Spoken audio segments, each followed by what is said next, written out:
This mystical city of art that is seen from afar through the mist is Kütahya, city full of historical and cultural artifacts. Whilst approaching the city center, it is possible to see many examples of ceramic application, which Kütahya is famous for. Once home to civilizations such as the Phrygians, the Romans, the Byzantines, and the Ottomans, Kütahya has gained fame for the production of ceramic wares during its rich history of 7,000 years.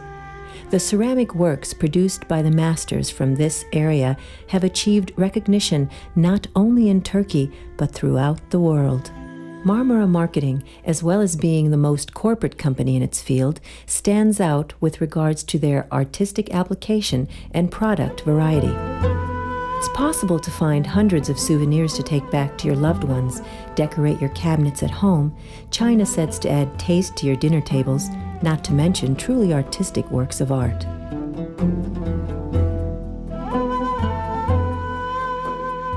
Of course, we know that there are dozens of people behind this exhibition of art, forms and shapes that the designers produce using the latest technology in their offices. The value given to each and every ceramic item by the worker constitutes the infrastructure of the magnitude of the company.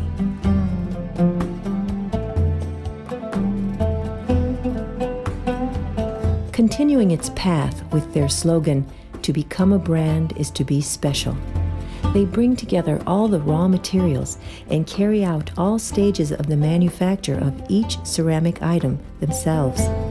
These efforts are the basis for their success in using their own formulas and for customer satisfaction.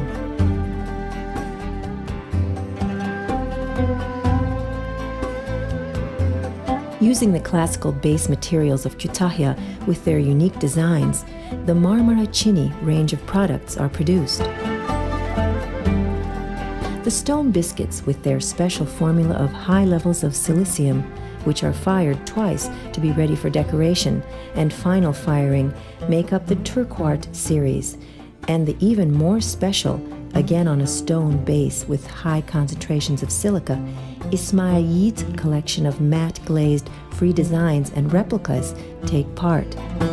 Besides the architectural application of decorative internal tiles and panels, the high silica, stone tiles and panels to be used as external cladding and wet area surfaces make up the Marmara decoration line of the company.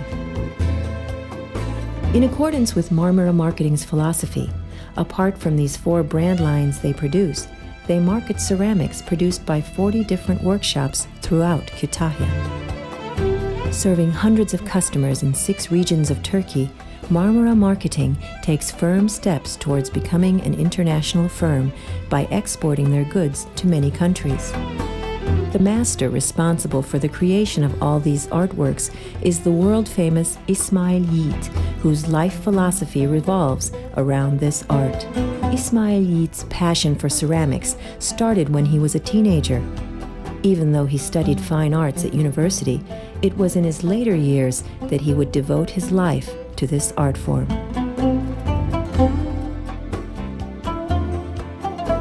Forming a small workshop soon after graduating, Ismail Yigit began to collect the fruits of his dedicated works. With his special raw materials, matte glazes, 3-dimensional designs, new forms, and the replicas of original historical pieces, he has become an international brand mark.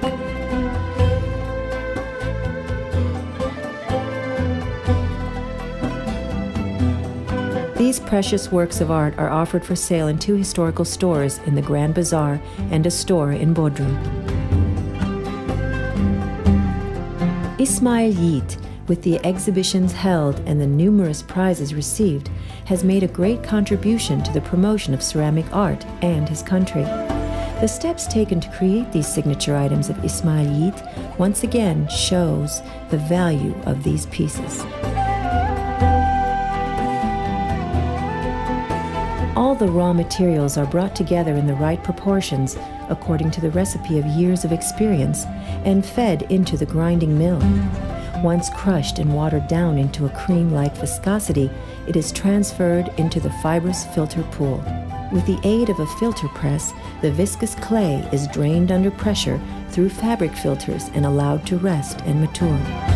The trapped air is extracted from the maturing clay by vacuum presses and is fed out in a cylindrical shape. Clay which hasn't been vacuumed properly will crack in the drying stage or the initial firing process. There are various methods used to shape clay. The most common method of shaping is on the potter's wheel, often referred to as plastic forming.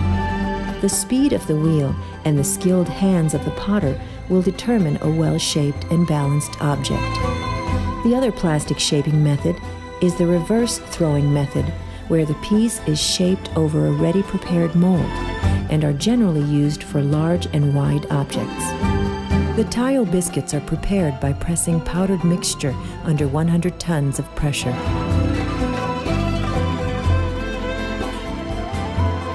The shaped forms are left to dry in a humidity-controlled environment without touching each other. The purpose of trimming is to clear the marks left when shaping and also to provide a smooth surface. Here, the thickness of the piece is adjusted so as not to crack in the firing process. The surface of the biscuits are sanded down and applied with a specially prepared slip or undercoat. After sanding down and the application of the slip, the pieces are transferred to be fired and ready for painting. This product that comes out of the kiln is referred to as a biscuit. The artisan, as well as using a pre-drawn stencil, can draw the motif straight onto a surface.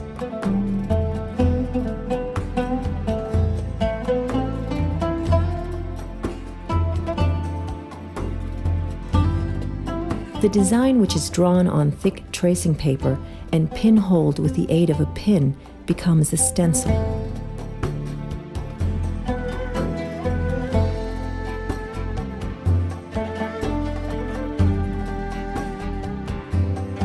Since coal dust will burn off in the kiln, the design is transferred to the biscuit by patting a small sack of coal dust to go through the holes of the design.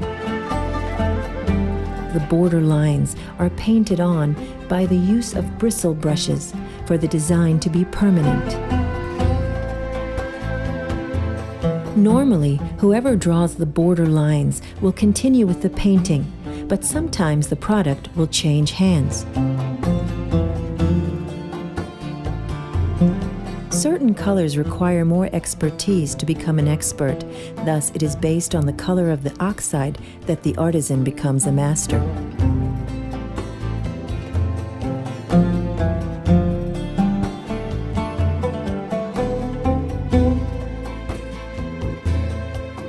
The specially prepared ceramic oxides are very pale in color or have no color at all. When the colors become vibrant and lively, or when they are covered with an opaque glaze and fired.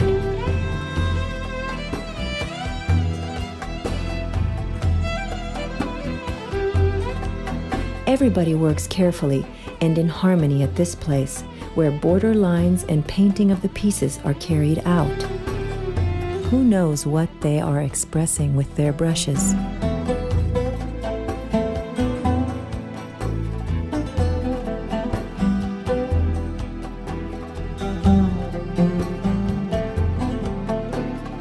Glass is extracted from sand quartz by melting it at 1,280 degrees Celsius.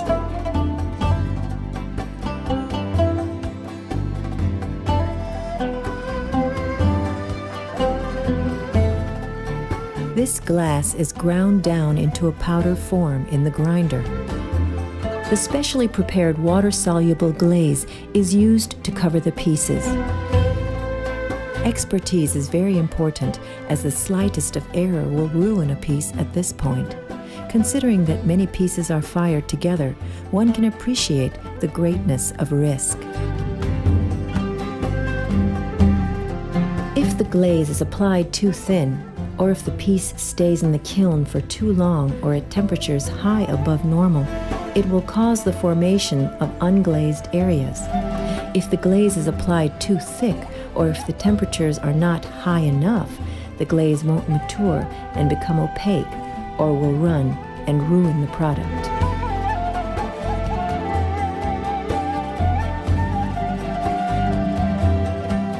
The spectacular colors come out from under the snow-white glaze after they are fired at 930 degrees Celsius.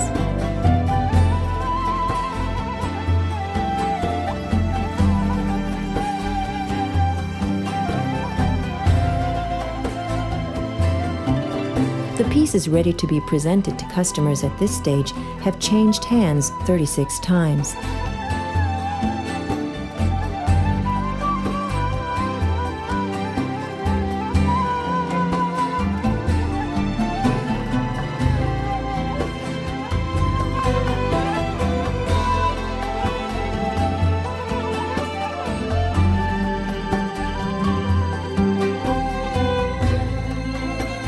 Soil that takes shape, spinning like a whirling dervish, and taking meaning, come into existence in the hands of the human beings having the same chemistry. The clay, being polished by fire under numerous firings, reaches its brilliant stance with its final firing, with its glaze. Here is the story of the ceramic. I was raw, I was fired, and now I have ripened.